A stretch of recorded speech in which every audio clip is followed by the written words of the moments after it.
is our number to call. Dr. Umar Johnson, welcome back to WOL Radio. Black African Power. Thank you, Elder. Thank you, sir. I know you're going to give a speech later on, or give a talk about the miseducation of parents. Can you share some of that with us, too? Because, we've talked about miseducation of the Negro, but what about parents? Why did you decide this particular topic? When the United States Supreme Court struck down the use of race in public education, and black children were suddenly forced into a situation where they would no longer be educated by their own. They would now be educated by white people, white racist females in particular. Most people fail to realize that up until 1954, most black children were taught by black people. And so now all of a sudden they would enter into an entirely different world that they would be forced to navigate, as would their parents be forced to navigate. But when school desegregation came, black parents were never given an orientation. They were never socialized.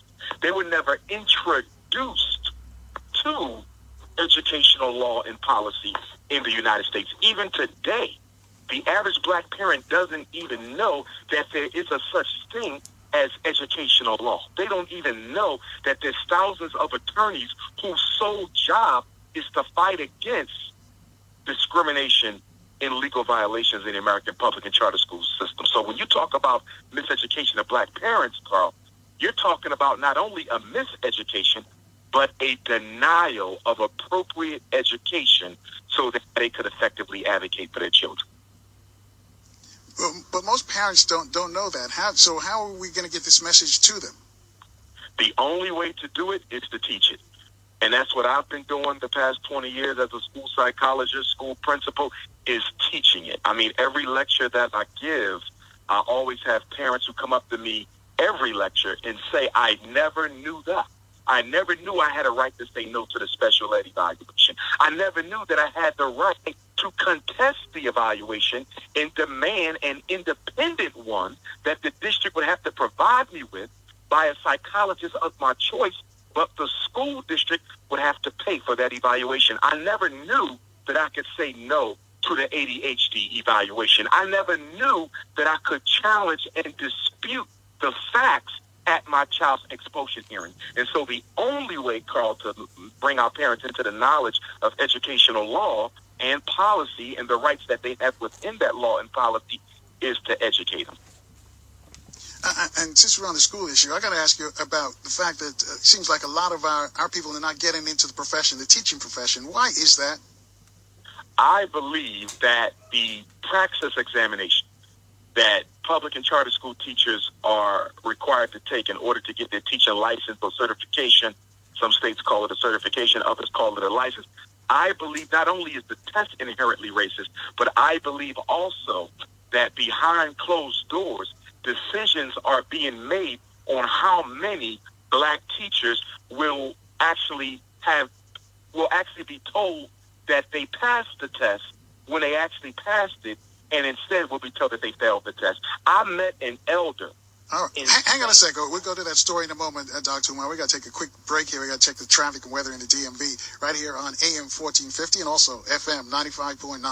WOL, where information is power. Thanks for rolling with us, folks. Our guest is one of our power talkers, Dr. Umar Johnson. Again, the number to call to speak to Dr. Umar is 800-450-7876. Before we left for the traffic and weather update, I was asking Dr. Umar, why is it that our people who are going to college are not getting into the teaching profession? And I'm going to add this too, Dr. Umar. Why is it that it seems like most of the teachers that we have issues with elderly white women? Public education is a white female's queendom. In fact, Carl, the only reason why public education still exists, the only reason why public education still exists in the black community today is because white women need jobs to pay their mortgages. If most of the teachers in the black cities of America were black men and women, the public schools would have been shut down. They're only open today because it is an economic necessity. They have to find a way to channel these thousands of white women into other jobs that will not lead to them having to skip an economic heartbeat in terms of meeting their monthly bills. They use white women to miseducate black children, and they use their white husbands to lock up black children. It's very important that we understand that more than 25% of America's teachers are married to police.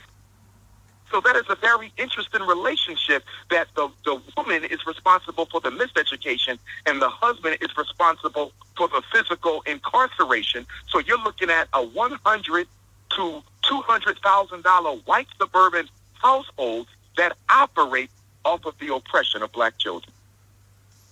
Now, having said that, because I know you've been traveling the world since we last met, you've been to the continent, Europe, all over, Caribbean. The same dynamics, are they at play in those different countries that you've been? Identical. It's at play in Canada.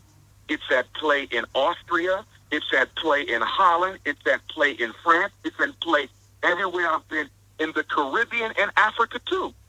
In the Caribbean, now in certain African countries and certain Caribbean countries, white teachers are still in the majority. But here's what we need to understand. Because some of us will go to African countries and go to Caribbean countries, Central and South America, and we'll say, well, most of the teachers are black. Well, that might be true, but guess what? The pedagogy and the curriculum that those black teachers are using are still one of a mentor. See, the black teacher who is taught on a white educational ethos is still going to pretty much interact with our black children the way white teachers do. I've often said a black teacher who has been educated by white people and who has taught in a white-dominated public system is going to be almost useless when it comes to building the new educational systems we need for our children, because they've been socialized by the oppressor. As Dr. Carter G. Woodson said, in Miseducation of the Negro, the college-educated Negro is seldom of any use.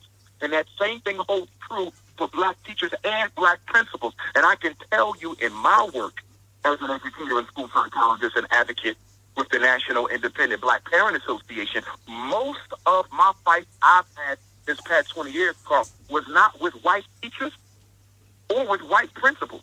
It was with black principals. But what about Africa? Because there's no, the whole setup, the technique, the teaching situation, isn't it black on the continent? So why would they? The structure never changed.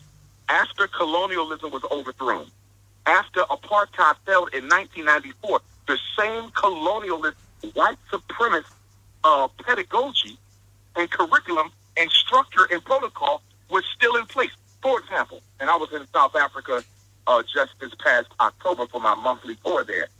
There's an issue with South Africa schools where South African children, not by law, Carl, but by, by ritual and by custom, not by law, but by custom. And we need to understand that customs are stronger than laws. Customs is the way people have done things for a long time that does not change just because you put a law on paper. But anyhow, our children are forbidden, not by law, but by custom, to speak their native Zulu, to speak their native Swazi, to speak their native Xhosa. The children have told me this, and the parents have told me this. They can't even speak their own language. On top of that, black children are discouraged from wearing natural hair. The customs of the school will send certain black kids back home in South Africa for wearing their own hair, whether the teachers are black or white. Wow. So what are they trying to do? Is that for the boys as well, or just the girls? They don't want to see the girls with naturals? As well as the girls.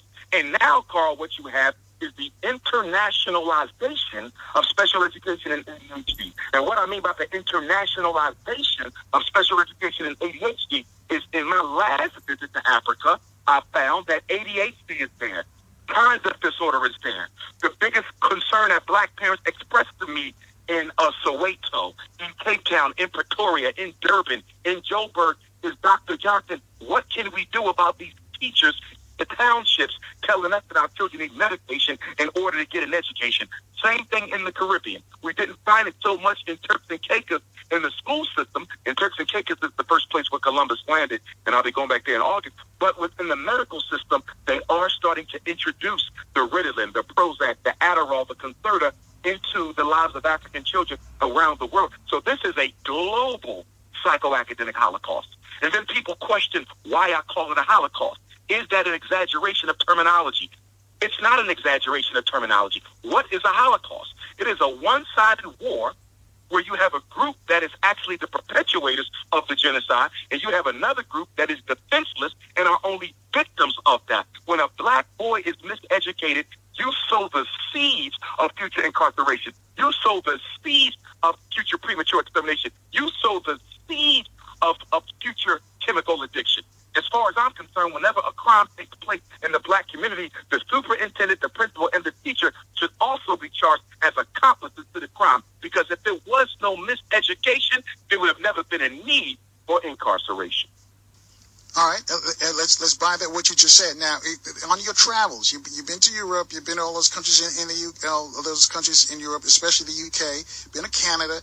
The same issues, the same dynamic. Is it a play too where there's a rush to put our people at the bottom of any metric that you can think of? Our people make up the majority in the jails on drugs. Is that there as well?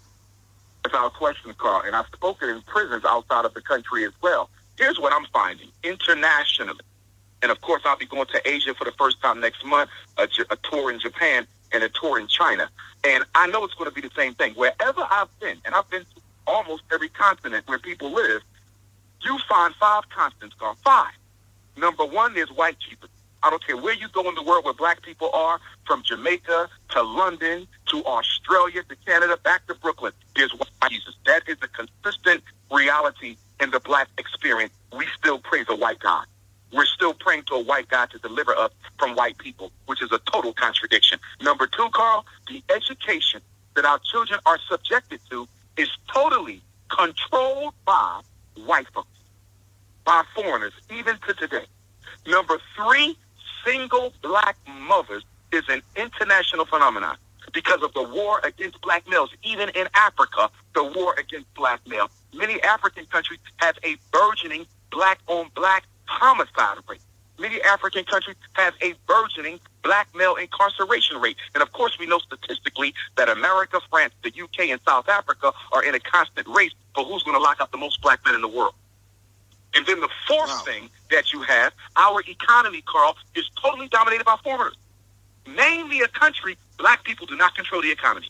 I don't care where you go on earth, anywhere on earth you name, we do not control the economy. You go to country A, it's the Israelis. You go to country B, it's the Arabs. You go to country C, it's the Afghanis. Go to country D, it's the Anglo-Saxons. Go to country F, it's the Koreans. Country G, it's the Chinese.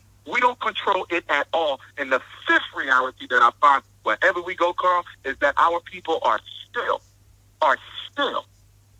addicted to white supremacy, whereas the only thing they want to achieve for themselves and their children is to be accepted by white people.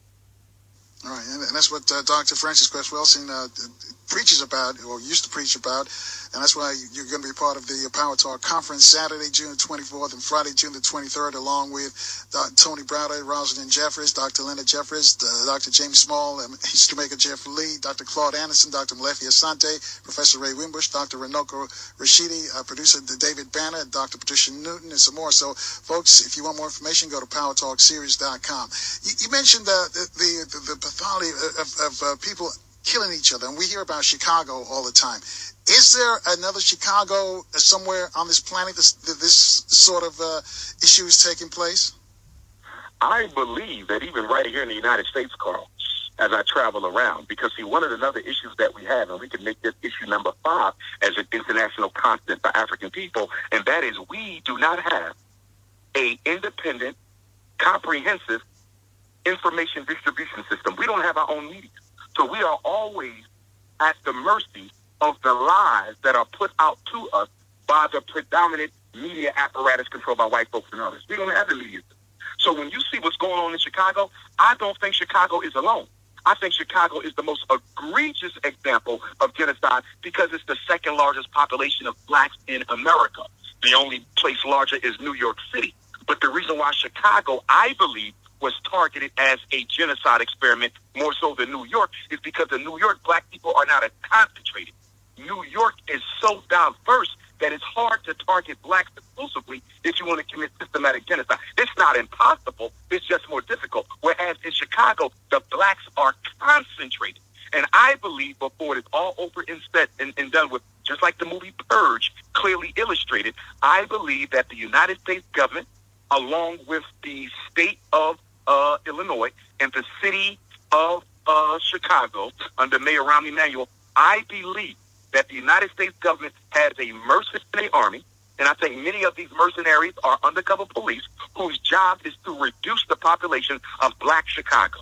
All right, hold that thought right there, Dr. Umar. We got to take a quick break. I'll let you hit on that when we get back. Wow, population control. What are your thoughts, folks? Join us on this conversation. Reach out to us at 800-450-7876. We'll take your calls next, right here on AM 1450 and FM 95.9 WOL, where information is power.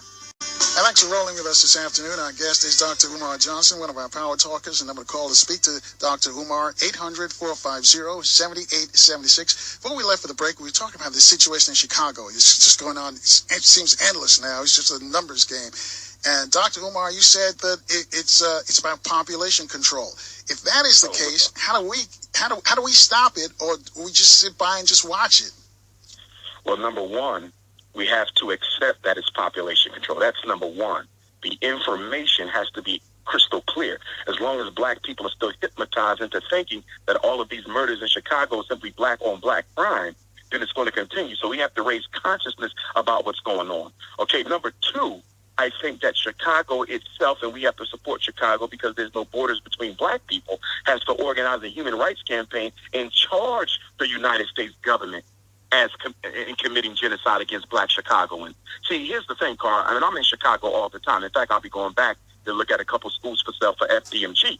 There are cameras on every block. There's cameras at every intersection, not just the major ones, but even in most of the major regular neighborhood blocks, there's cameras. You can see them. They flash. They're there. So if the whole city is under surveillance, how can it be possible for so many unsolved murders to be taking place in a second largest metropolis in the country where you're catching everything? I mean, if you run that stop sign, you're going to get a ticket in the mail for running the stop sign. So the camera can see your license plate, but the camera can't see a Black man taking the life of another Black man. I don't buy it. And the end game is, what are they trying to achieve? You said social engineering, population control? Social engineering. See, Chicago's the first city, but Chicago isn't the last city. After they purge enough Black folks from Chicago, they're going to move over to Detroit. Detroit is going to be the next focus for the white take-back movement in America, because they're taking back all of the major cities. Chicago is very important. It is a port. Okay, geopolitically, where it's located in America, Chicago has always been a major seat of political and economic power in this country. So you got to take Chicago back. After they're done with Chicago, they're going to move on over to Detroit. The same type of purging through homicide. Okay, these invisible killers that's taking place in Chicago, you're also going to see an invisible killer campaign in Detroit first as well. Chicago's first, Detroit is second, and then they're going to work their way on down to the eastern seaboard for cities that have already been taken back. Now, you look at D.C., D.C. has already been taken back, so they don't necessarily have to purge D.C. violently. But when they get to Baltimore, they have to purge Baltimore violently because Baltimore is concentrated Black folks. So in places where they've been able to just take it back peacefully, like in Philadelphia where I live, there's no need for a violent purge. But in places with large concentrations of Black folks, there will definitely be a violent purge. All right, if we follow your premise, then, is that why Minister Farrakhan, Reverend Jesse Jackson lives there, Barack Obama calls it home, and yet still they don't seem to be able to reach our young brothers and sisters who are out there in the streets? I can't say for sure what each of them are doing. I know that there's people who would like to know what they're doing about this situation. I mean, we know President Barack Obama has done nothing. We know that. But in terms of everyone else, it would be interesting to see what, if anything, they are doing at all to change the situation, because I do think that it is a relevant, constructive criticism that you have so many movers and shakers in Black America concentrated in the same city with the so-called highest homicide rate in America. All right, 800-450-7876. Ben's got a question for you. He's on line 2, calling from Washington, D.C. Ben, you're on with Dr. Umar. Yes, Doc, this is the first time I've spoken to you. But I do really appreciate what you're saying. I really can't get as deep as you are getting right now. I have a little less of a deep question. First of all, I understand that you're a psychologist, a renowned psychologist, so I want your opinion on this. The first mistake with Black people is that we think we can get 100% of what we demand or ask for That's the first mistake in going into a negotiation. So, for instance, instead of asking for reparations, let's call it by some other name, because the racists is uncomfortable with that term. So let's call it something else. And let's say we just might get 50%, but 50% is better than 0%. So strategy is very important when it comes to psycho-economical analysis. Nobody, not even the racists, come out with 100% of what they want. So it's our first mistake of engaging or negotiating. We must have to understand how to negotiate. I say not even the racists, get all what they want. So why do we think we're going to get everything we want? So yes, let's organize, but also let's strategize. I'm sorry I couldn't get on the deep level that you're on right now, but I'd like to hear your comment because I do respect you quite well, sir. Thank you. Yes, sir. There's an old saying that it takes money to make money. Well, I'm going to add to that it takes power to build more power. See, we are in a power relationship with our oppressor. We have always been. And for 400 years, that power dynamic between black people and white people has not shifted a single iota in 4 centuries. And so what we have to do, as I believe you're alluding to, is we have to build power within ourselves. We have to build concentrated political power, concentrated intellectual power, concentrated economic power. Once you now have your political economic leverage, you can put demands on governments because now you are in a position to dictate terms because you have things that other people need and you have it in an organized fashion. We are a $1 billion economy. If we were able to harness that, control that, organize that, we would get the reparations overnight because to pull that type of money out of the American economic machine would cripple the American economic machine. It takes power to build power, and in order to build power, you have to organize. And as the Honorable Marcus Messiah Garvey said, the greatest weapon used against the Negro is disorganization. That's right. They don't want us to come together. And the other side is actively working on that. But some of our people don't really understand that because, again, that's what Dr. Wilson preached about, the system of racism and white supremacy. She says if you're doing something that benefits the oppressor, then you're working against racism and white supremacy. That's why a lot of people don't understand it. They thought she was talking about white people being supreme. That's not what she was trying to say. She says it's a matrix. And folks, you got to understand that. Yes. It's a mindset that black people are buying into, Carl, because just as you say, white America doesn't want us to come together. Black America doesn't want us to come together either. And I think that when we look at black organizations, whether we're looking at mainstream community organizations or black radical organizations, I am seeing that one of the poisons, Carl, that has crept into the consciousness of black organizations in its totality is a mindset of elitism. It is a mindset of elitism. And what I mean by elitism, Carl, every organization thinks that they have a right to lead. And most organizations are not interested in collaborating with other organizations unless they can assume the role as dictator. This is something I'm seeing in the Texas community, and being a scholar who's also involved in mainstream work, I see it in the regular everyday organizations where we don't want to come together homogenously in an egalitarian fashion. We don't want equal leverage and equal power. The white mentality has infected the thinking of the black man and woman so deeply that we want to approach our problem with the same Eurocentric strategy that he uses. So now we're conflicting and battling with no organization amongst the organizations because every organization thinks they're better than everybody else. It does not have to listen to what other people think. Yeah, and that's so disheartening to hear what you just said because there is a struggle. But again, those brothers and sisters who are in that struggle, some of them do know that the racism, white supremacy, that system that they're locked into. And as Dr. Wilson would always teach us, they're just trying to get a better spot in it. I want to get your thoughts on that. Oh, I totally agree with that. That's one of my favorite quotes, that the average black man and woman in America, including the scholars, including the conscious people, including the so-called activists, they are not trying to eliminate white supremacy. They are not trying to get out from under white supremacy. They simply want to improve their rank and status underneath white supremacy. And I think this adage has held true over history. If you look at a lot of our leaders, I don't need to call any names, but most of them danced to another tune before they became wealthy. But as soon as their life got a whole lot more comfortable, they changed into revolutionary work, and now they have settled for rhetoric. We have master rhetoricians, but we don't have master activists. And I think a lot of young black folks need to really check themselves, my generation and the generation beneath mine. We need to check ourselves to find out whether or not we're really in this struggle to improve the quality of life for black folks. Because many of us think we're in it, Carl. We think we're in it because we want to help black folks. But then when we get an offer that we can't refuse, better job, better career, better home, all of a sudden we begin to start backtracking away from what we truly stand for. And that's why I appreciate ancestors like Dr. Yusuf and Yakinen, because they died having never changed their political positions. That's right. Uncompromising. 800-450. Dr. Francis Cress Welsing, uncompromised. Yes. 800-450-7876. Temra waiting for us on line 1. He's calling from Washington, D.C. Temra, you have a question for Dr. Umar? Much love and respect. Let me try to make it quick. Tim Roth from the Black People's Movement trying to save one low-income housing at a time.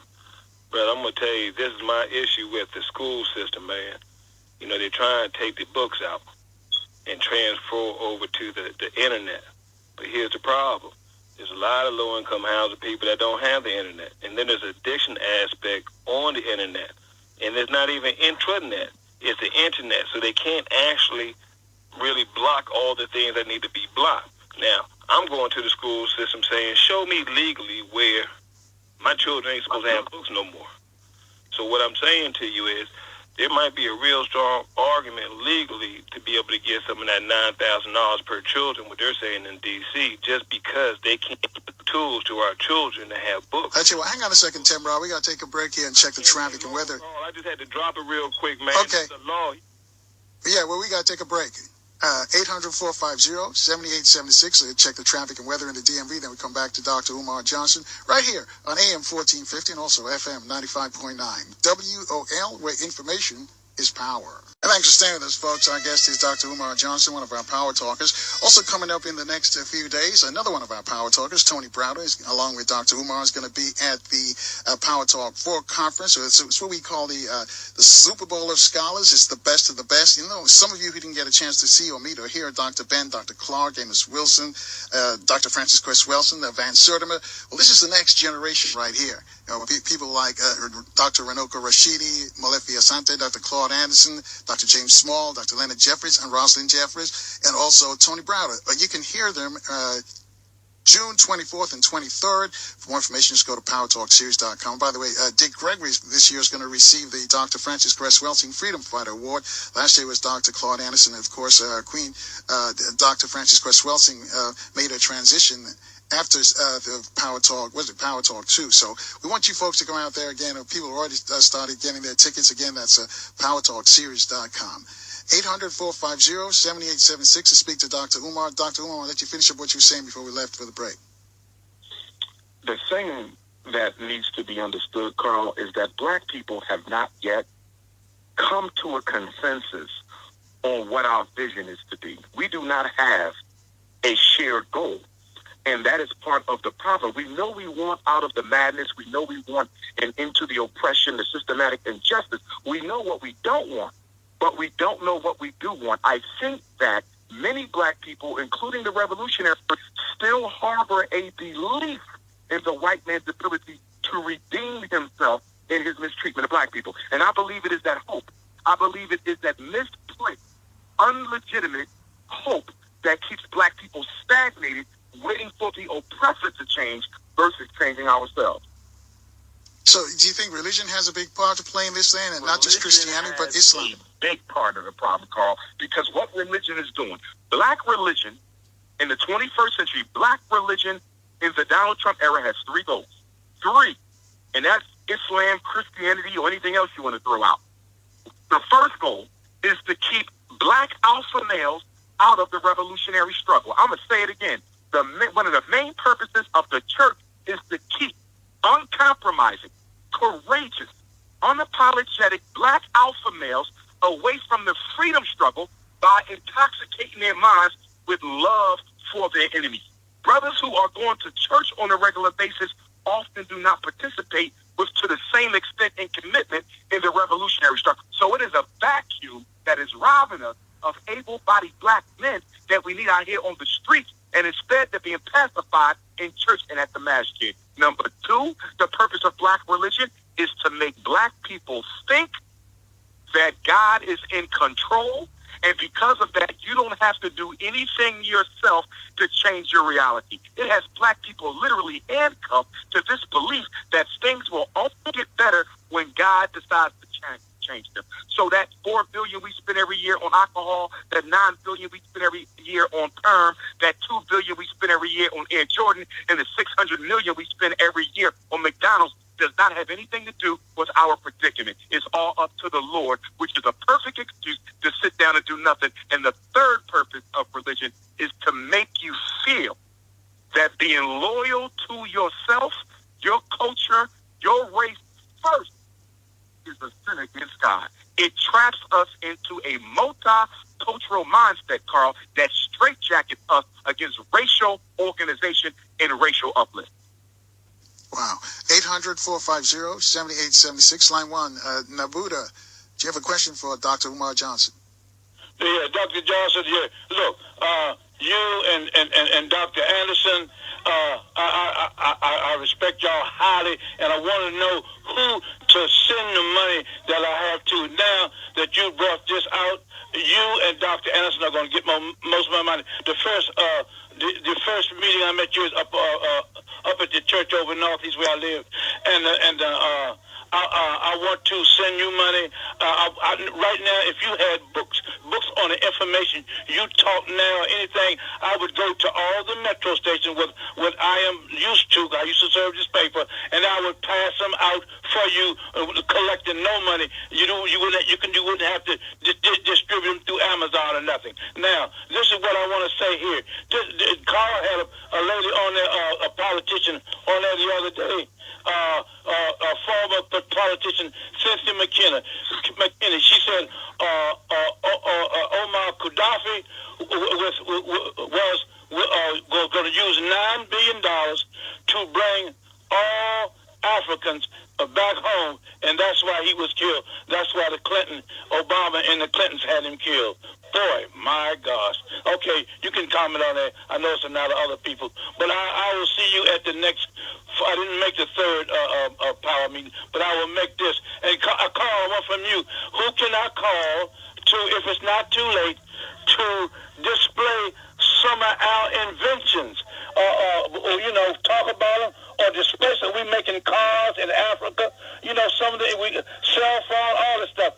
Who can I call to see? We have never, out of the last 4 power talks, nobody to impress our younger people. Oh, we made this, we made that. Right. With books. Well, here's what you do, Nabuda. Just go to the powertalkseries.com. All the information is there. And you're right. And, those things that you mentioned, they're not even at the museum, too. They're the so-called African-American Museum. But, that's an issue we're going to deal with. So just go to the powertalkseries.com, and all the contact information is there. Dr. Umar, you want to respond to what he just said? Yes, sir. In fact, I want to go to a point that you just made in connection to what the elder just spoke about. He spoke about invention. You spoke about the new Smithsonian Museum for African American History and Culture. And I don't know if we spoke on this in my last interview with you, Brother Carl, but something needs to be said about how disrespectful, disgusting that Smithsonian Museum is. For someone who really knows our history and culture, for someone who really knows the black experience in America, that Smithsonian Museum in Washington, D.C. is a disgrace. People from all over the world will be coming to that museum to learn about the African-American struggle and African-American history. And when they walk through that, they do not get the totality, or even do they begin to receive the beginning introduction into what we have been through in this country. $550 million is what they spent on that museum. $850 million. 5 floors, the bottom floor, slavery, second floor, basically the Civil War, third floor, and I'm paraphrasing if I can remember it well, is Reconstruction. And then the last 2 floors, which are the top 2 floors, Carl, one of them is almost exclusively dedicated to music, and the other one is almost exclusively dedicated to athletics. Somebody has to explain to me why Michael Jordan has a life-size, shiny, platinum-looking statue in the Smithsonian, but Harriet Tubman doesn't. Ida B. Wells doesn't. Sojourner Truth doesn't. Beverly Hamer doesn't. Why does Serena and Venus have a life-size statue? Why does LeBron James has an extremely large HD TV that is simply showing him dunking balls all day long, but the Honorable Elijah Muhammad and the Honorable Marcus Messiah Garvey are squeezed together in a corner in one of the exhibits? That museum is a disgrace to our race. Oh, wow. And yet still I understand there's nothing that ties us to the continent, but I guess it's just African-American history, not African history. Nothing that ties us to the continent. And get this, Carl, in the slavery exhibit, there's a life-size statue, or maybe not life-size, but it's tall enough, of Thomas Jefferson, who owned well over 400 slaves. He has a statue in the slavery exhibit, and his statue is higher than anything else in the room. If this is the part of the museum dedicated to showing the struggle against slavery, how we had to live and survive underneath slavery, why is one of the major progenitors of American slavery put on a pedestal in the slavery exhibit, but none of those who fought for the freedom against slavery are put on that same pedestal? It is a disgrace. And then in the basement of the museum, where they serve the food, the cuisine is a very nice restaurant, but the problem is, Carl, they're not showing us how we ate before we came to America. They're not showing us the cuisines of Ghana, the cuisines of Nigeria, the cuisine of all the different countries we come from. They're showing what black folks ate before they showed up. They're showing us what black folks ate during slavery. So you can buy fried chicken, you can get watermelon, you can get greens, you can get mashed potatoes, you can get cornbread. It was a stereotypical, disrespectful museum. $550 million, Carl. You know how many schools we could have built with that? You know how many hospitals we could have built with that? You know how many banks we could have built with that? Do you know how many supermarkets we could have built with that? They will finance anything black people want except our liberation. Wow, and somebody tweeted me that the museum was authorized by George Bush. I'm not sure which one. George Bush. So maybe that's telling why. Maybe that's why the people who he selected to put stuff in the museum. Maybe that's why they're coming from that frame of mind, actually. But hopefully things will change, because it's here, and I know people like yourself have said that, and I know they're hearing it, and I'm sure people are going to say, hey, why is this missing? Or they've got something they can donate as well that will I want enhance. you to go to a Jewish museum. Go to a Jewish Holocaust museum in America, and they have them all over America. Show me a Jewish Holocaust museum where an entire floor is dedicated to the Jewish athletes, or where an entire floor is dedicated to the Jewish entertainers. That is about their history. That is about their culture. That is about the struggle. That Smithsonian Museum, Carl, should have had an entire floor on black inventions and inventors.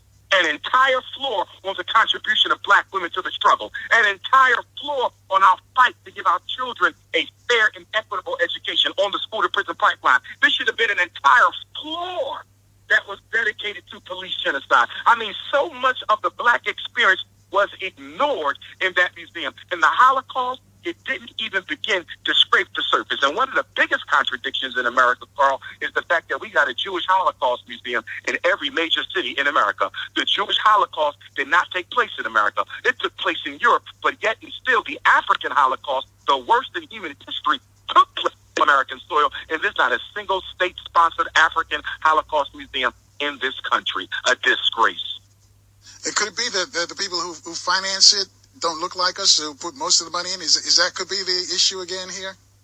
Well, it was matched now. It was matched by contributions. The government matched the contributions of anyone who wanted to contribute. And from what I understand, one of the excuses for why people like LeBron James, Serena and Venus, Michael Jordan, and others are shown more prominently than our great ancestors and freedom fighters is because they donated to the museum. But I've never seen a museum for another culture where just because the celebrities donated to the museum, that the whole museum is nothing more than a rolling out of a red carpet of the greatness of athletes and entertainers. You don't find that amongst Jewish history. I don't care how much money Seinfeld donates to the Jewish museum. He will not be put on a pedestal. He's only doing what he's supposed to do, and that is perpetuate culture and consciousness for his community.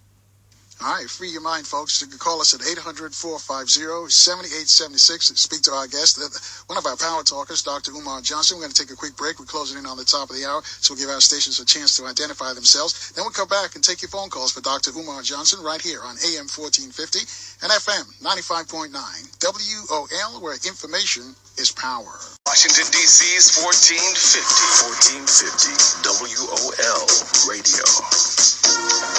And thanks for rolling with us, folks. Hope your day went great today. And our guest is Dr. Umar Johnson, one of our power talkers. Again, the number to call to speak to him, 800-450-7876. Got folks all across the country want to speak to you, Dr. Umar. So let's start with Jan in North Carolina on line 2. Jan, you're on with Dr. Umar Johnson.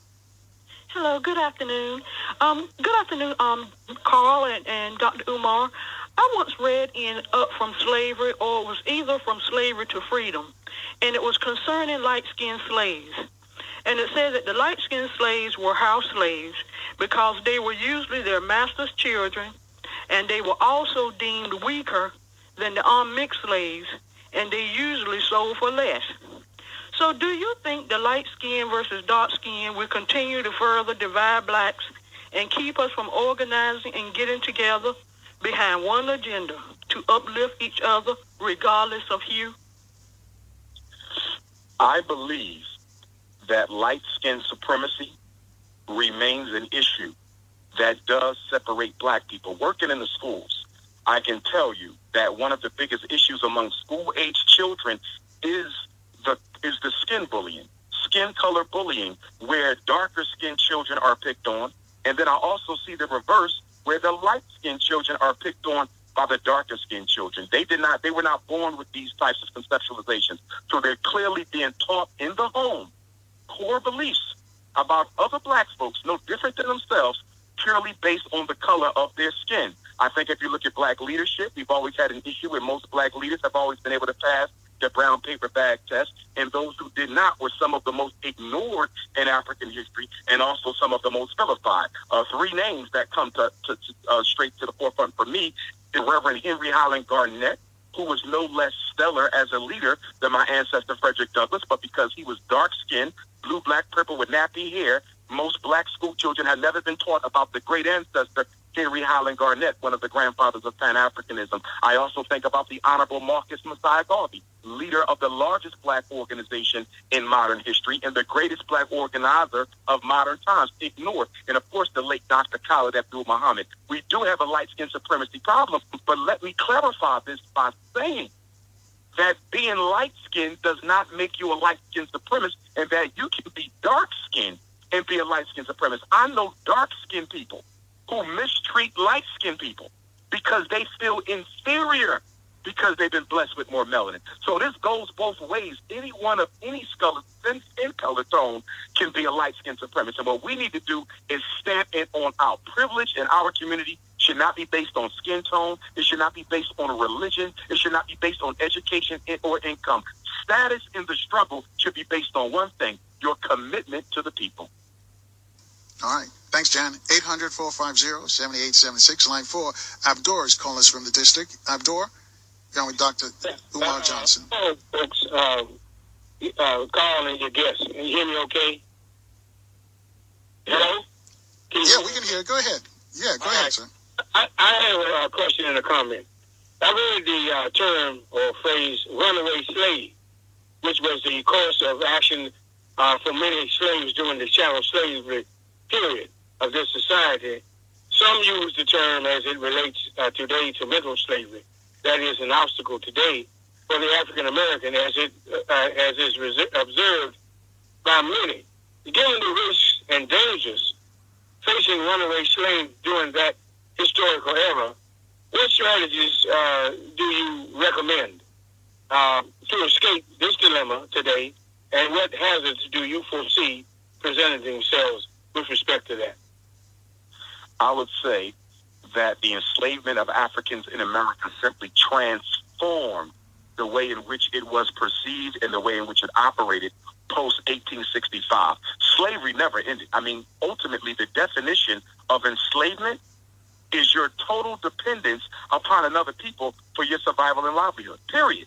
That has not changed. black people today, even with a $1 trillion economy, are still totally dependent on white folks.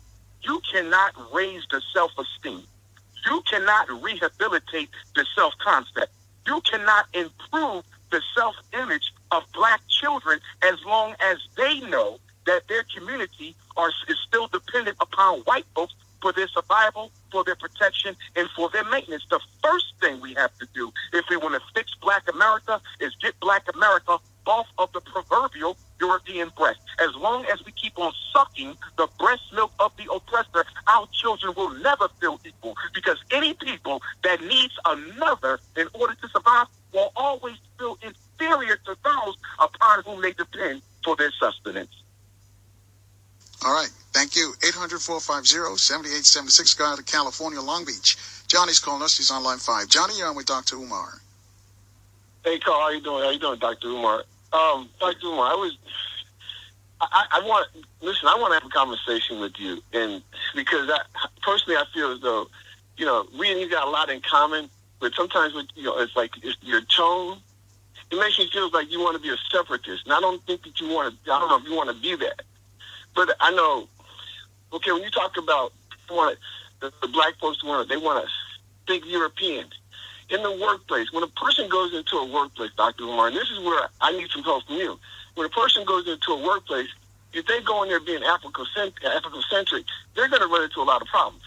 And then right now we're having a problem with kids not wanting to go to school and learn, because they feel like because I got a problem with my grandsons. When they go to school, they don't want them because they don't want to feel like they're smarter than the other kids. That's the thing. We're not promoting education, and when we have things like this going in our community, that could be the reason why kids don't excel, because they don't want to feel like they're acting European. That's why they don't want to learn. It could be something like that. I'm asking your opinion of it. As long as black children go to schools where they are taught that black people contributed nothing worthwhile to humanity, as long as they go to schools where white people are put on a pedestal and black people are disgraced and marginalized, they will always feel that to be intelligent is to be white, because that's what they're taught. The child is not the problem. It is the fact that the school in which they are nurtured, that is the core belief. That is the foundation of the socialization process of American public school. So the solution is to get them out of that system. And as far as being African-centered when you go to work, that may be something we need to do now, my brother. But we should be working to get out of that. We should be working upon a pedagogy for independent African schools that is about investing. The richest people in the world are not workers. They are investors. And we should be teaching our children how to become investors and wielders of power and product. That's what we should be doing. Not teach them how to go and work for white folks. The time for that is over. It's time to invest. America belongs to the business owner. America does not belong to the laborer. All right. Thanks, Johnny. 800-450-7876. Sandra's calling us on line 6 from the district. Sandra, you're on with Dr. Umar. Hi, Carl and Dr. Umar. Dr. Umar, what do you recommend we do for our out-of-control youth? Couple things for an out-of-control youth. I'm assuming you mean out of control at school or out of control at home? I'm talking about these guys, just in gangs, I guess, shooting, injuring young children, and, disrupting the community. Those are the ones I'm talking about. Well, the best thing you can do to reduce gang activity is to repair the black family. The gang is nothing more than a surrogate family. Our children join gangs because their families are not functioning in a productive way for them. Everything that a child craves from family, they get from gangs. They get identity, they get structure, they get responsibility, they're taught loyalty, and they're taught pride in the gang. If the family was a healthy entity, you would not see as much gang activity. So in another way, all we have to do is do right by ourselves, and half of the social issues affecting black folks would go away. The problem is we operate dysfunctionally, and then we'll point out one subset of the black community and say, we need to fix them. No, it's not just about fixing the youth. You got to fix the men, you got to fix the women, and yes, you have to fix the elders too. We are a dysfunctional people. There's not a single institution or activity in the black community that operates the way it should to maximize gains for us. Not a single part of our reality. Not the way we spend, not the way we date, not the way we make family, not the way we raise our children, not the way we educate them, socialize them. Nothing we do is progressive and functional.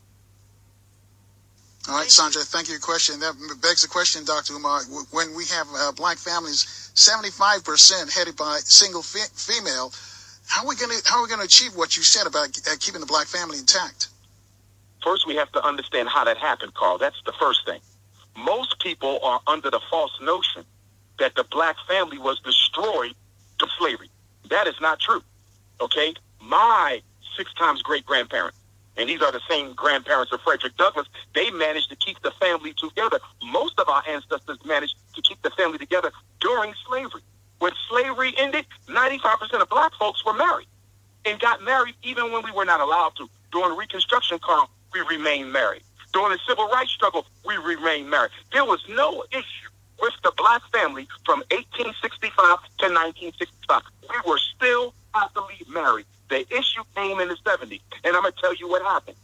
In 1970, the United States government gave us our first weapon of mass destruction. They came into the black community, and they deindustrialized it. Up until the 1950s, Carl, you didn't need a college education to earn a decent job. Many of our grandparents didn't even have a high school diploma and still managed to have a decent job. Why? Because the economy was industrialized, which meant you worked in the factory. Great-great-grandpa worked in the factory. Grandpa worked in the factory.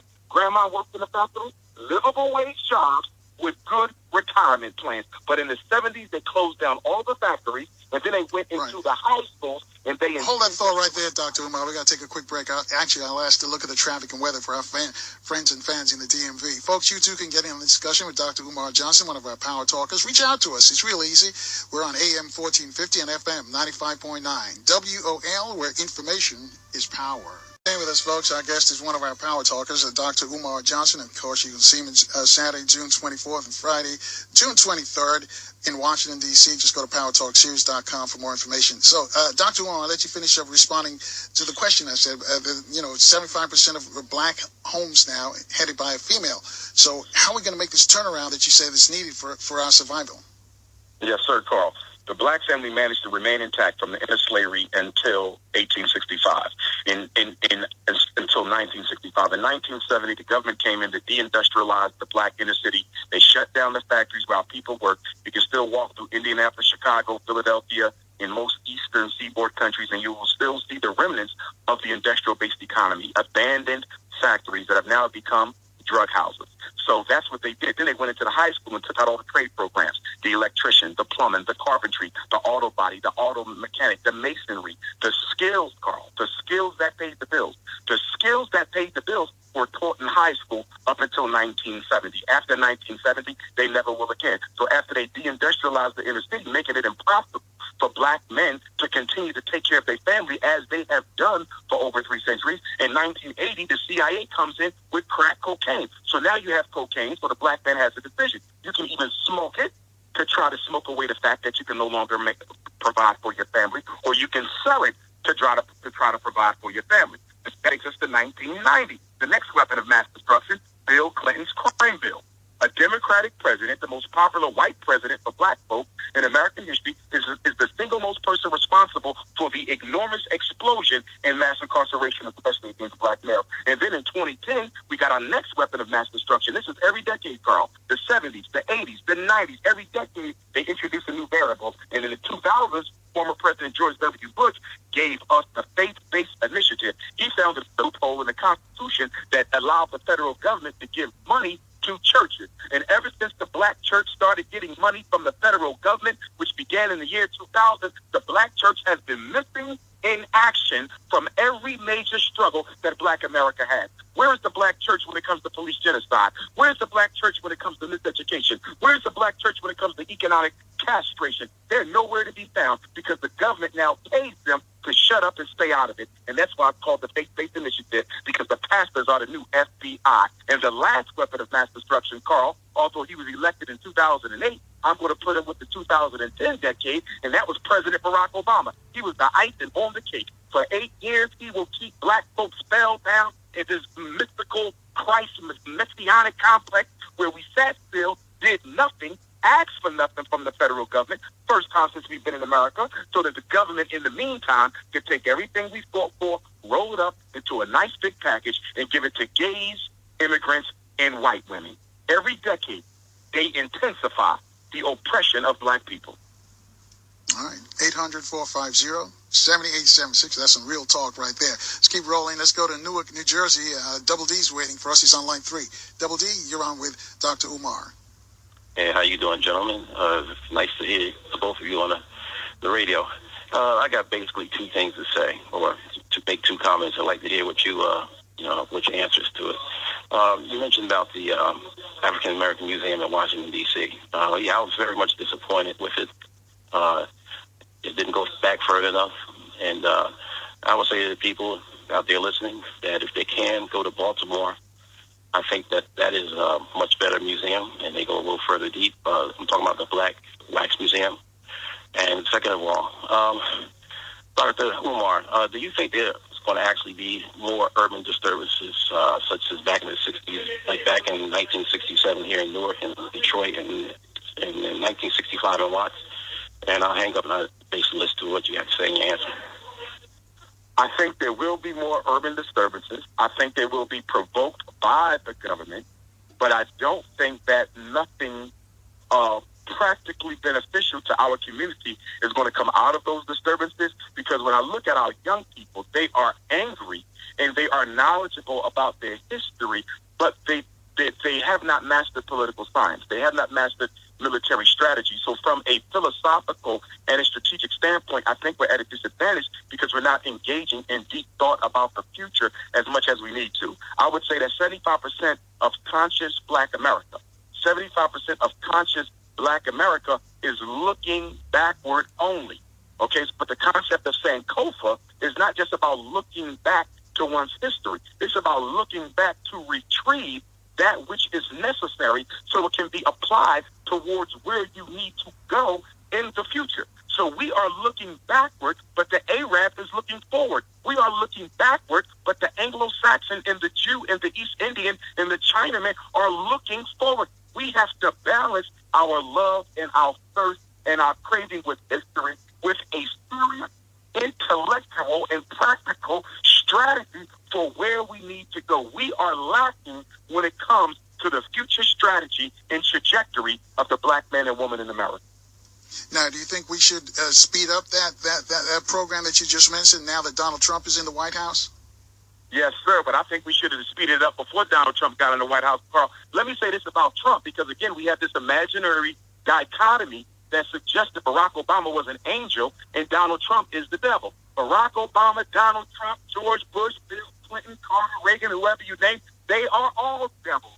The presidency of the United States is a fraternity.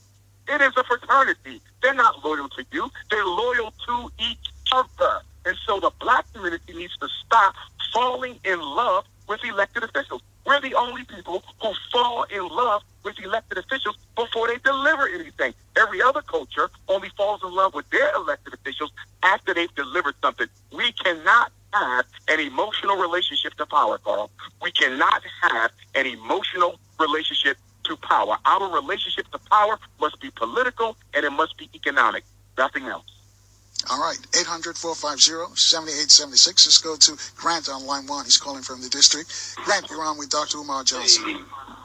Hey, thanks for taking my call. I think, Dr. Johnson, what's great about what you're talking about is you're presenting the solution, and the solution is education.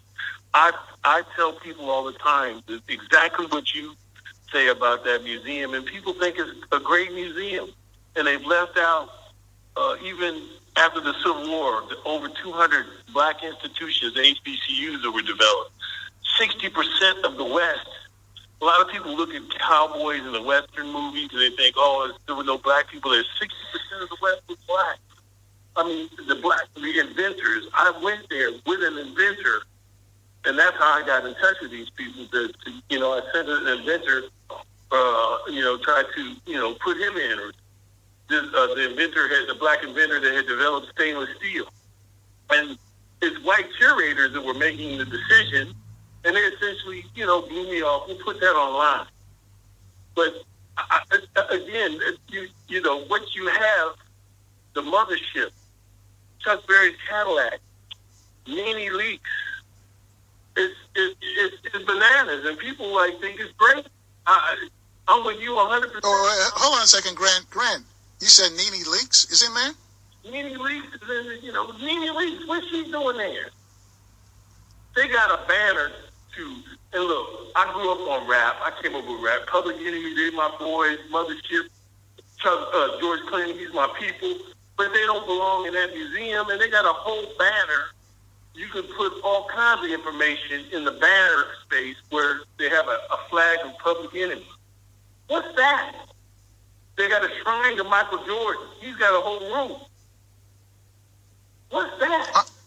All right, let's give Dr. Umar a chance to respond because we've got a bunch of folks who want to speak to him. Thanks, Grant. I didn't know well, go ahead, Dr. Umar. And I totally agree with my brother, but here's the thing, Carl.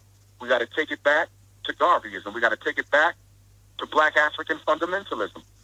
Whose job is it to correctly and accurately portray and preserve African history? Whose job is it? It is our job. It's not the United States government's job to spend $550 million on a misleading, insulting museum. Why aren't we preserving our own history? We're the only culture in America that does not operate its own museums. We do have a few. Great Blacks in Wax. We have the Black African Holocaust Museum right here in Philadelphia, the only museum in America dedicated to the Ma'afa of African people, and everybody needs to visit it. And of course, we'll be going there this summer for my second annual Black College of Consciousness tour from June 28th to July 12th, 11 to 17-year-old boys and girls. But Carl, we need to be preserving our own history. There should be a museum for the history of the Nation of Islam. There should be a museum for the greatness of Garvey. There should be a museum for every aspect of the black. There should be a museum dedicated to the black woman's role. There should be a museum for the HBCU. And it doesn't have to be separate museums. We could put it all together into one museum. But it is our job to protect and to portray our history accurately. So at the end of the day, Carl, as much as I would rebuke that museum, at the same time I got to criticize us because we should have never even allowed it to be built. Why would the people who have never done anything for you, why would the people who have given you nothing but hell for 400 years turn around and honor your struggle of proof? All right. 800-450-7876. Go to McLean, Virginia. Jay's waiting for us on line 2. Jay, you have a question for Dr. Umar. Hi. Hello? Yes, you're on the air. You're on the air. Oh, okay. Yeah, hi. I'm a white guy living out in McLean area. And I've heard some of the commentary tonight, and I just kind of like to ask you, why it is that black folks often vote for politicians who haven't had the imagination or the desire to come up with a workable formula for reparations. A friend of mine, John Cheeks, in the district, is working on the D.C. Recovery Act, which hopefully is going to be going nationwide. He's going to cure a lot of these. Hang on a second, Jay. We got to take a quick break here. I'll let you pose your question on the other side so that Dr. Umar can respond. Right here on AM 1450 and also FM 95.9. WOL, where information is power. With us, folks. Hope your day went great. Our guest is Dr. Umar Johnson, one of our power talkers. Before we left, we were speaking with Jay in McLean, Virginia. So, Jay, can you state your question again for Dr. Umar? Well, I hope he caught the good started at the beginning there, but basically, I was saying that a friend of mine, John Cheeks, that I've helped him out with his campaigns, and he's been working to help improve the lot of the black population in D.C. And he ran openly this last election for reparations, and he's got the formula right on this. And your question is, Jay? What's your question? Well, the thing is I'm just kind of curious. there are people who are pushing back against it, and I was wondering if you have any ideas why they would be. All right. Thanks, Jay. Dr. Umar? Yes. Let me say this to you, Mr. J. One of the things that white America has to understand about black America, which helps to explain the pessimism that you may see when it comes to certain types of bills and laws and programs that are put out to improve. And the problem is, sir, we don't want improvement, and we don't want opportunities, and we don't want advancement. We want total equality. See, we don't want crumbs, and the problem is that everything that comes out of Washington, D.C., everything that comes from the 50 state governments is only designed to give black people participation, to give black people inclusion, to give black people, as you said, improvements. We don't want tokenism. We want full, unbridled equality. And anything short of that is a mockery of our struggle. And that's why you see the pushback. All right. 800-450-7876. We'll keep rolling. Let's go up into the district now on line 4. Jamar. Jamar, you have a question for Dr. Umar. Pretty good. How's it going, call? Thank you for taking my call. Dr. Umar, just a quick question. I want to go back. I had a question a long time ago. And I wanted to get your rationale on it, knowing that your ancestor, your lineage, Frederick Douglass, he had married a white woman, but I know your position is that you oppose it. So I was wanting to see, again, just what your rationale was. And other than that, the discussion today is great. It's been great. So thank you. I took off the air. Excellent question. I do not support interracial marriage at all. And it was not acceptable for Frederick Douglass to marry a white woman. I think the marriage needs to be put in context of the fact that he was an extremely old man. I think it needs to be put in context. It needs to be put in context of the fact that he was married to a beautiful blue, black, purple, nappy-headed black woman for nearly 50 years, to whom all of his children were born. I think it needs to be clarified, because a lot of people think that the white woman was the only wife and that all the children came through her. No, he was married to Queen Mother Anna Murray Douglas, and he married the white woman as an old man suffering from depression as a result of the loss of his first wife. But it is not acceptable. He was wrong for doing it. And as I've said before, had Frederick Douglass not married that white woman as a very old man, he would be undisputedly the greatest black leader in American history. So your stand today is that you're against all kind of interracial marriages, correct? Yes, sir. It's not acceptable. It ain't acceptable for Frederick Douglass. It ain't acceptable to me. It ain't acceptable for Cuba Gooding Jr., Tay Diggs, Tim Duncan, Charles Barkley, Sidney Poitier, James Earl Jones. It ain't acceptable for Serena Williams, who married a white man and now she's pregnant with that white man's seed. It ain't acceptable for none of us to go outside the race to find our mate. Isn't it ironic, Carl? There's more black women on the earth than any other human population. There's more black women on the earth than any other human population. So how can a black man make an excuse to not have an African woman when you can find them in every country under the sun? It is nothing but self-hate and a justification for us to continue into a behavior that embarrasses and disrespects our grandmothers, our mothers, our wives, and our children. In order for me to consider a black man, he better have a black wife. Otherwise, he ain't no black man.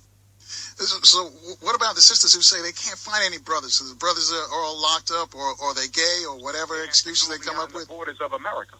They have to go beyond the borders of America. I'm taking my 4th annual African tour this summer, July 27th to August the 10th. We're going to Ghana, Benin, and Togo. I'm sure them sisters will find them a strong black man over there. There's strong black men in the Caribbean, strong black men in Central and South America. Sisters need to do what brothers do. If y'all don't feel that you can settle down with someone who has been a victim of this American social order, if you don't want to be bothered with the post-traumatically disordered black man or woman of America, broaden your horizons and find one in another country. But under no circumstances are you to ever commit your life to a devil. 800-450-7876. Nikki's waiting for us on line 5, calling from the district. Nikki, you're on with Dr. Umar. Hi, welcome, Dr. Umar. I wanted to know if you were able to find, and I don't know if the question has been asked, but were you able to find a location in the U.S. or one of the countries in Africa or maybe the Caribbean for your school. I'm really excited about your school. And, that's all. Thank you. Yes, ma'am. Great question. I will be going on tour in Lesotho, South Africa, which is a small country inside of the country of South Africa that has a very interesting history.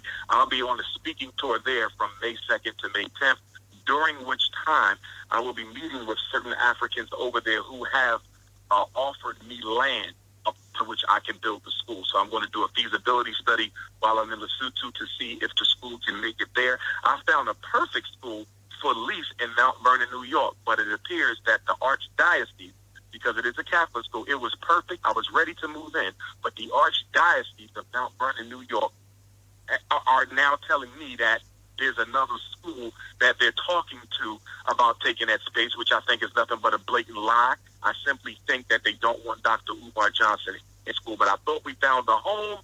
It's not going to work, so I got to keep on looking. There's some schools in Chicago and Detroit I got to look at, but I'm wide open. So if anyone listening to the show knows any schools, I wanted to put it in Baltimore.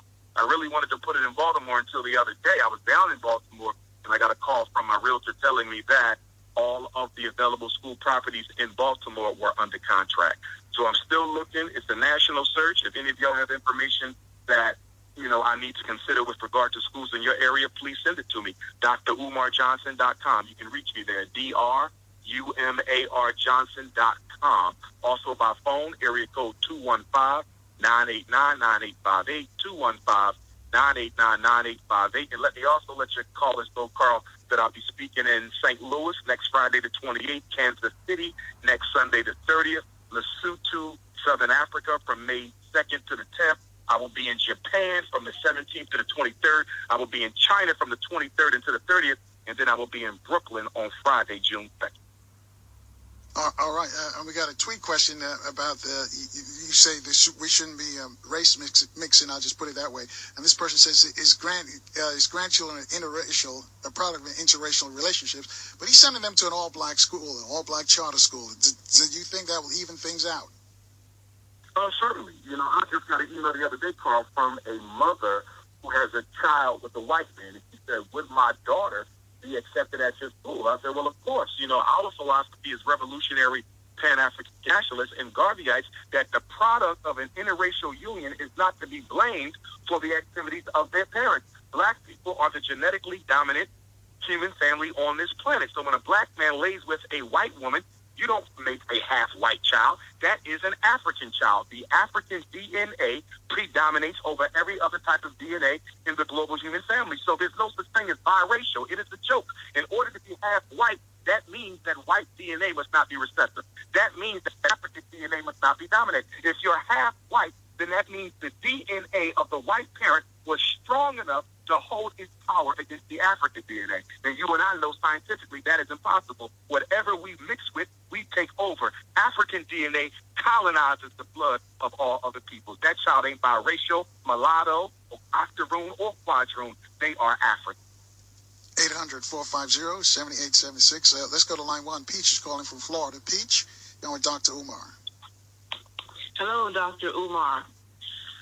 And Carl, I was calling because I want you, once again, Dr. Umar, to please explain to people why it is not a good thing to accept a shiny gold statue from Massa in the Oscars for the movie Moonlight and the way it portrayed our community and the way it portrayed our black manhood. I want you to explain to people because they don't believe me. In Florida, they're still celebrating. Please explain. Thank you. Yes, ma'am. When I saw Moonlight, and I didn't get to see the whole thing through, I fell asleep because it wasn't I didn't think it was a very good movie. But after watching it, and then seeing that it won Best Oscar, an Oscar for Best Movie of the Year, I knew that was nothing but political programming and strategy. The only reason why Moonlight won Best Movie of the Year is because it was advancing the LGBT agenda. That is the only reason why that movie won. And the only reason why the actors won Oscars is because it was advancing the homosexual and the feminization campaign against black males. And as we know, Hollywood has a history of only celebrating movies that project black people in the worst fashion. Just like Denzel won an Oscar for being a crooked cop and Halle Berry won an Oscar for being a prostitute, that movie Moonlight won an Oscar because it is proliferating and projecting and continuing to reemphasize the LGBT agenda against black males. Because now that it's won Best Film, guess what? Everybody wants to go see it. Anytime a film wins Best Film, the ratings and the views automatically go up because everyone wants to see it for themselves. And the only reason why they did that is to push the feminization campaign against black men. All right, hold that thought right there. We're going to take a quick break, and we got a bunch of folks all across the country who want to speak to Dr. Umar Johnson. You too can join the discussion. Reach out to us at 800-450-7876. We'll take your calls next as the big show rolls on from Radio 1's flagship station, AM 1450 and FM 95.9. WOL, where information is power. Folks, our guest is Dr. Umar Johnson, one of our power talkers, along with Tony Browder, who's coming up in the next few days as well. He's another power talker. In fact, one of the organizers of the Power Talk 4 conference, which Dr. Umar is going to be, along with Tony and Dr. Jeffries, Dr. James Small, Dr. Claude Anson, Malefi Asante, Renuka Rashidi, and more. So for more information, just go to powertalkseries.com. Let's go to line 2. Joyce is calling us from the district. Joyce, you have a question for Dr. Umar. Hi, Carl. Hi, Dr. Umar. I love you so much, and I agree with everything you're saying. I'm so happy to hear a black man say he wants nothing other than a black woman. It just breaks my heart when I see black guys dating any other woman, especially the white woman. But anyway, I agree with you 100%. I mean, it's just a disrespect to all the mothers, sisters, daughters, and you know, it just hurts to know that they don't want the same kind of woman that put them on the face of the earth. But I love you so much, and I wish you all the best. And what's your website again? It's drumarjohnson.com, DRUMAR Johnson.com. Phone number 215-989-9858. And if anyone needs information on the Black College and Consciousness Tour for teenagers or the 4th annual Pan-African Tour to Ghana, Togo, Benin, you can email me through the website or text message me on that number. And you can also get tickets to my upcoming speaking engagement on the website as well by clicking the Eventbrite link. And don't forget to donate to Frederick Douglass Marcus Garvey Academy. That link is on the website too, or you can go directly to GoFundMe.com/Dr. Umar. But if you text me on my cell, I'll text you all of the information, including the website information. Okay, I'll visit your website and I'll donate. Thank you so much. Thank you. Thanks, Joyce. 800-450-7876. Bill is in Hyattsville, Maryland. He's on line 3. Bill, you have a question for Dr. Umar? Hello, Carl, and hello, Dr. Umar Johnson. In short, I'd like to say this. I love you, brother, and thank you for letting me know that there's nothing wrong with me. You know, all my thoughts or all my actions. I agree with everything you said, brother. And I'm just going to leave it at this. I'll see you at Power Talk. Thank you, man. Okay? Right. Keep doing what you do, brother. Sooner or later, our people will wake up. Thank you, man. I love you. Peace. Thank you for those words, Baba. Thank you. 800-450-7876. Let's go to Mississippi on line 4. Anna's waiting for us. Anna, you're on with Dr. Umar.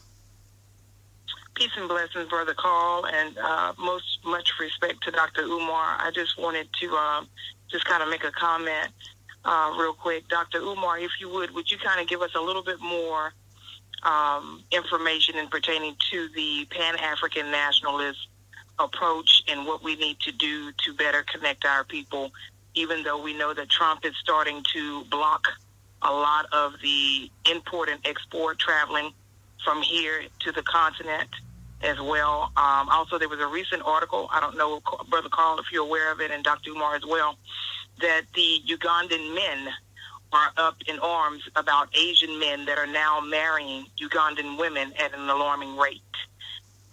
So don't know if you've actually had an opportunity to read the article, but I think that needs to be pushed because, again, you know, this is another edge.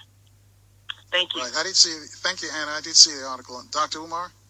Yes, that has been a problem, not just, it's now becoming a problem in southeastern Africa, but it's already a problem in West Africa. As I mentioned before, Nigeria and other countries are having a big issue of Chinese men and Korean men coming in, marrying the African women. They're only doing this so they can gain political leverage in the country. In many African countries, you cannot own land unless you're a citizen.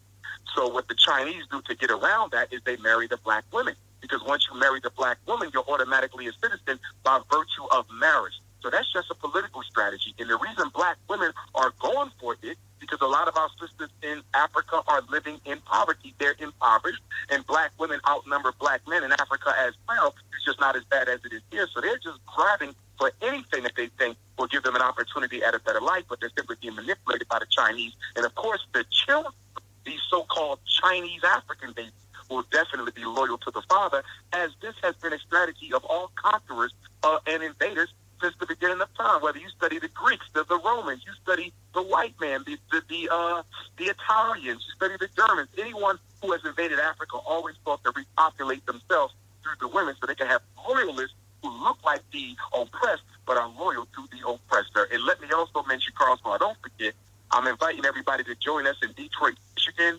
on June 9th and 10th, Friday and Saturday, for the 4th Annual National Independent Black Parent Association Training Conference. If you want to start a chapter of this new, most important organization in your town, come with us to Detroit. And that information is on the website, too. All right, and she mentioned something about Pan-Africanism.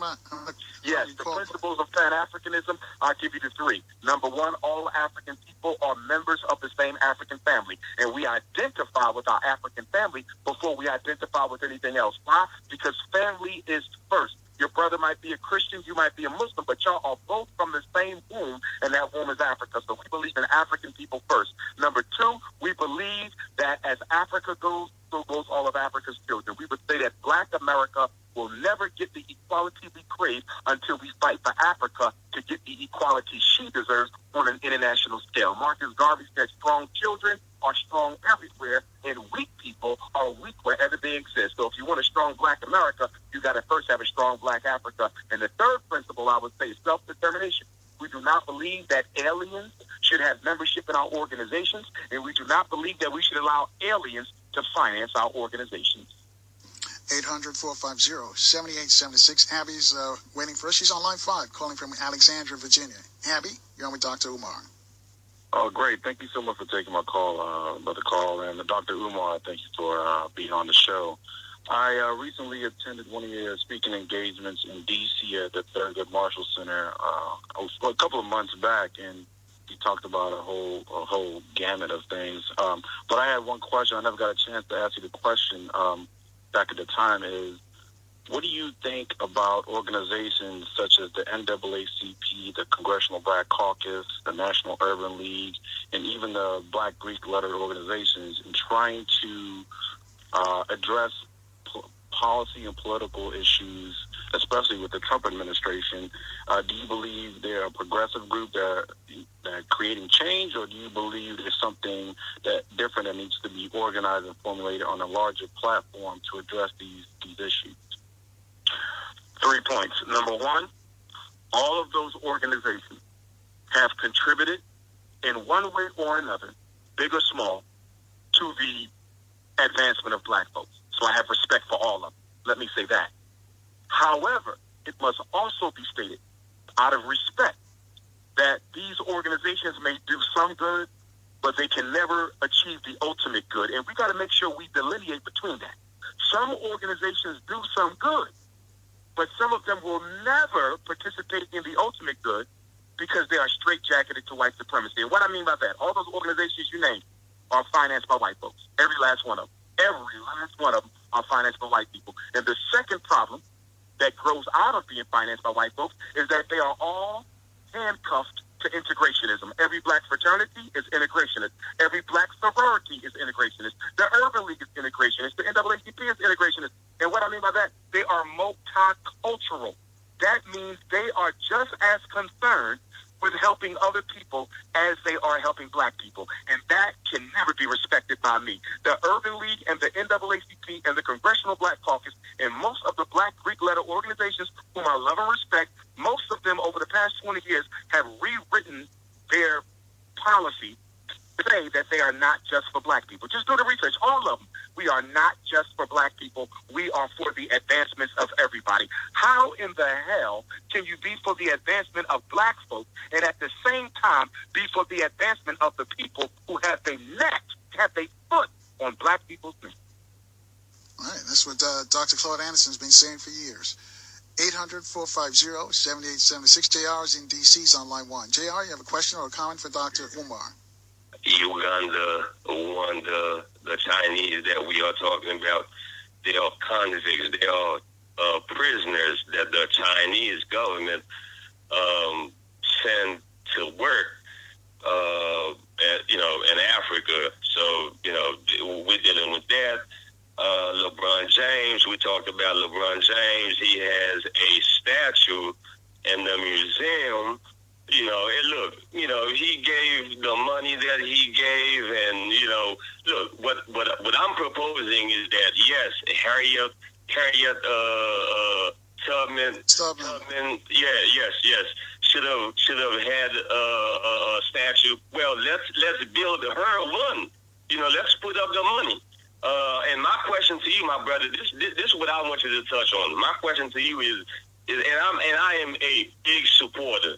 My question to you is, I want you to touch on why white people are using black people as shield. Now, black children as shield, adopting them, and I want you to touch on that. That's my question to you, and I'm done. Thank you. Thanks, yes, sir. This kind of echoes back to the current situation in D.C. with the missing girls. And basically, those missing girls, like the 65,000 other missing black women and the 35,000 other missing black men, which is something I spoke about in the past, they have all been used for either one of three things. The first one is that they are being used for biological weapons research. I mean, let's keep it in mind that the United States Army Biological Weapons Lab, which is the birthing center for AIDS, Ebola, and West Nile, is in Fort Detrick, Maryland. That's just a hop, skip, and a jump from Washington, D.C. So you're looking at biological weapons research, and then you also have to look at organ harvesting. Remember, organs are the only thing needed to live that cannot be made or purchased in a store. So if you need an organ, you have to get it from somebody else. And with the black woman being the oldest human on the face of the earth, naturally her organs will be almost compatible with any other species because she's the mother of all other human groups. So you have to look at organ harvesting, biological weapons research, and there is a degree of child sex slavery. However, I think that's least likely to be the case for black girls in America to be sent to other countries to be child sex slaves because they have more than enough children in other countries to do that. But what I do think we need to pay attention to, Carl, is the fact that we have a domestic child sex trafficking ring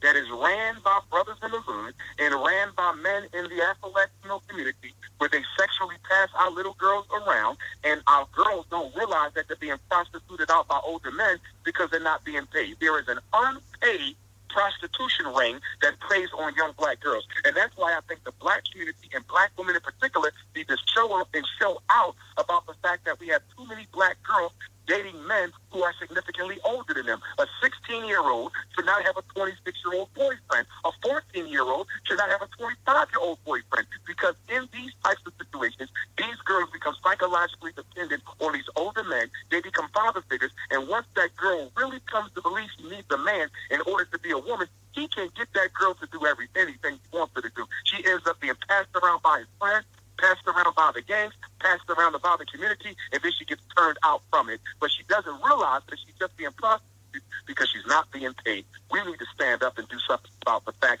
that we have an illegitimate, underhanded child sex ring where the girls are not being paid but are still being prostituted. Wow. And we got to end on that. We got like 20 seconds. So tell folks how they can reach you. Yes, sir. DrUmarJohnson.com. Text me 215-989-9858. Instagram and Twitter at Dr. Umar Johnson, and Facebook, Dr. Umar Isfa Tunde. All right. Thanks, Dr. Umar. Talk to you later. All right, folks, we got to get out of here. Stay strong, stay positive, stay in the light. See you tomorrow at 4 o'clock right here on AM 1450 and also FM 95.9. WOL, where information is power.